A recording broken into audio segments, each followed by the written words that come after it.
Meus irmãos, paz e graça, Cleiton Souza mais uma vez, desta vez para tratar sobre um tema também interessante, uma vez que no vídeo anterior tratamos sobre São Tomás do Cantuária, o padroeiro da cidade de Camaçari, Bahia, e tratamos acerca da sua história. Acontece que São Tomás do Cantuária foi um arcebispo, em inglês, que foi morto dentro do templo, E aí recordei que tem uma história magnífica no Antigo Testamento, uma das que mais me impactaram na primeira leitura do Antigo Testamento, pois trata acerca de ingratidão. Ele vai estar presente no segundo livro de Crônicas, capítulo 24, do 17, verso 17 ao 27.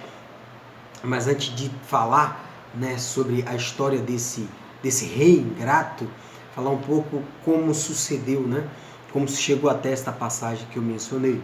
Acontece que existia um rei lá no reino de Judá, no reino do sul, chamado de Acasias, Acasias tinha uma mãe chamada Atalia, que era filha do rei Acabe.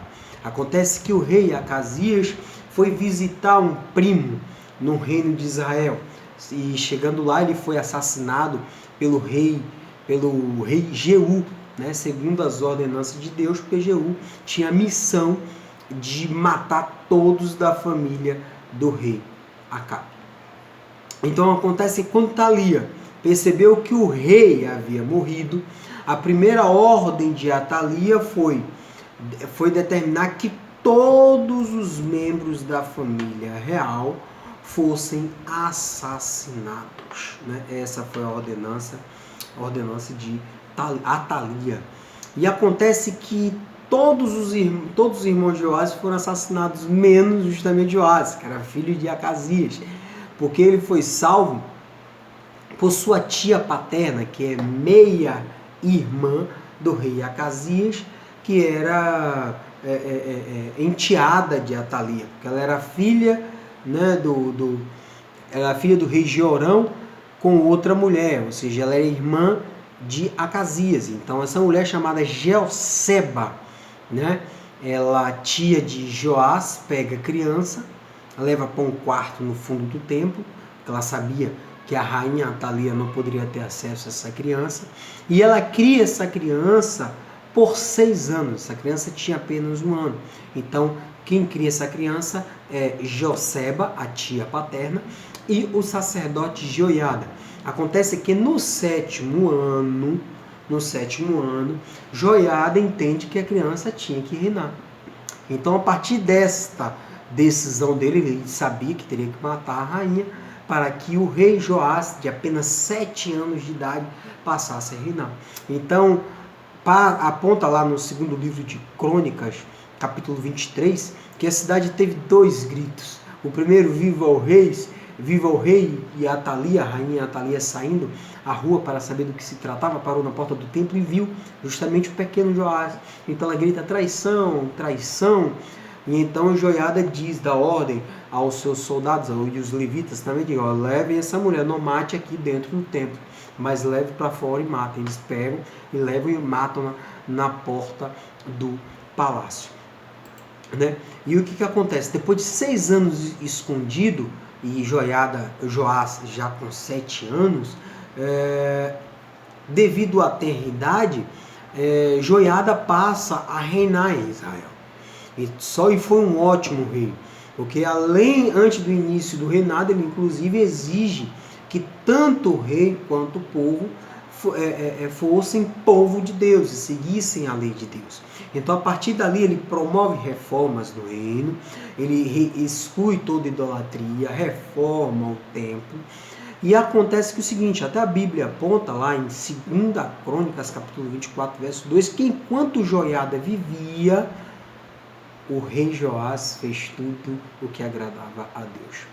Acontece que Joiada faleceu, em razão da idade avançada, e ele era tão honrado, este homem, que ele foi sepultado com os reis. Isso vai estar em 2 Crônicas, verso 24, 2 Crônicas, capítulo 24, verso 16. Então eu peço, também tem uma passagem na Bíblia que eu queria apontar sobre um personagem que foi assassinado dentro do templo e que trata acerca de ingratidão, vai estar no segundo livro de Crônicas, capítulo 24, verso 17 ao 27. Leiamos. Depois da morte de Joiada, as altas autoridades de Judá foram falar com o rei Joás. E eles se ajoelharam em frente dele em sinal de respeito, fazendo justamente a reverência. E o rei concordou com o que eles disseram. O que foi que esses homens disseram? Eles pediram ao rei que eles pudessem voltar à idolatria. E como justamente Joiada já tinha morrido, infelizmente o rei Joás aceitou este pedido, né? Verso 18. Aí o povo parou de ir ao templo para adorar o Senhor, o Deus dos seus antepassados, que antigamente era costume subir até Jerusalém para fazer adoração e os sacrifícios. E todo o povo começou a adorar os postes da deusa Será e outros ídolos que foram postos no pedido dessa alta autoridade. Por causa deste pecado, o Senhor Deus ficou irado com o povo de Judá e com os moradores de Jerusalém. Mas o Senhor, já que ele ficou irado, mandou profetas, não só um, mandou diversos profetas, o Senhor mandou profetas, a fim de avisarem ao povo que voltassem para ele. Porém, o povo não deu atenção a tais profetas, muito menos a Deus. E aí acontece um dos atos de ingratidão mais marcante na Bíblia para mim. Eu acho que é meio complicado. Verso 20. Aí o Espírito de Deus veio sobre Zacarias, filho do sacerdote Joiada, aquele que salvou o rei, aquele que resguardou o rei de ser degolado, aquele que arriscou a própria vida para resguardar a vida de uma criança por 6 anos no quarto, lá no templo. Então o Espírito de Deus veio sobre o filho de Joiada, chamado Zacarias. Então Zacarias ficou em pé num lugar alto, provavelmente no outeiro, e disse ao povo: esta é a mensagem de Deus, escutem. Por que desobedecem aos mandamentos de Deus? O Senhor, fazendo assim com que a desgraça caia sobre vocês? Vocês abandonaram o Senhor e por isso Ele também os abandonará. Então, em razão desta mensagem dizendo volte ao Senhor, algumas pessoas fizeram planos para matar Zacarias, o filho de Joiada.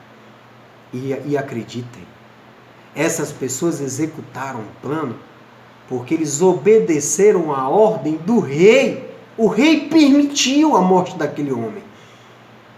Então diz, algumas pessoas fizeram planos para matar Zacarias e obedecendo a ordem do rei, o mataram a pedradas, o filho do sacerdote, no pátio do templo. Não respeitaram seguir a casa de Deus. 22, a Bíblia até enfática, o rei nem pensou no serviço fiel que havia prestado Joiada, o pai de Zacarias, sequer teve a gratidão. Matou o filho dele, Zacarias, que simplesmente ao morrer disse uma frase marcante que me marcou bastante quando eu li o Antigo Testamento. Que o Senhor Deus veja isto que vocês estão fazendo e acertem as contas. Que Deus dê a devida retribuição a vocês. E durante a primavera daquele ano, já que Deus teve que dar uma justa retribuição, o exército sírio invadiu a terra de Judá e atacou a cidade de Jerusalém, mataram todas aquelas altas autoridades do país e mandaram para o rei da Síria em Damasco tudo o que levaram do país.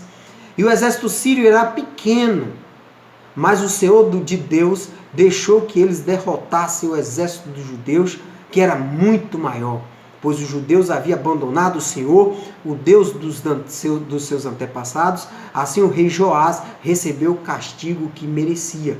E Joás havia sido gravemente ferido.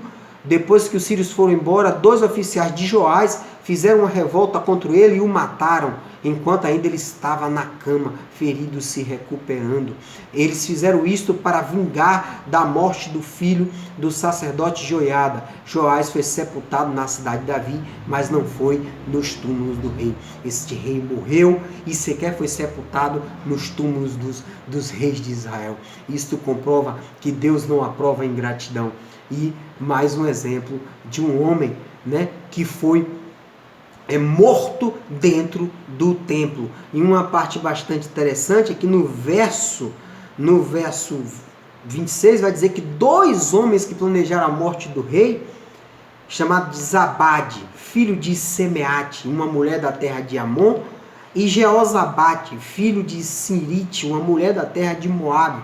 Ou seja, homens de famílias moabitas e amonitas. Eram homens que planejaram, provavelmente que estavam lá no palácio com ele. Lembrando que os moabitas e os amonitas e os moabitas são tribos, ou são um povo que é descendente de Ló com as suas 2 filhas, né? Isso encontramos em Gênesis capítulo 19, versos 36 a 38. Isso comprova que a ingratidão é inaceitável. E essa história é muito magnífica porque marca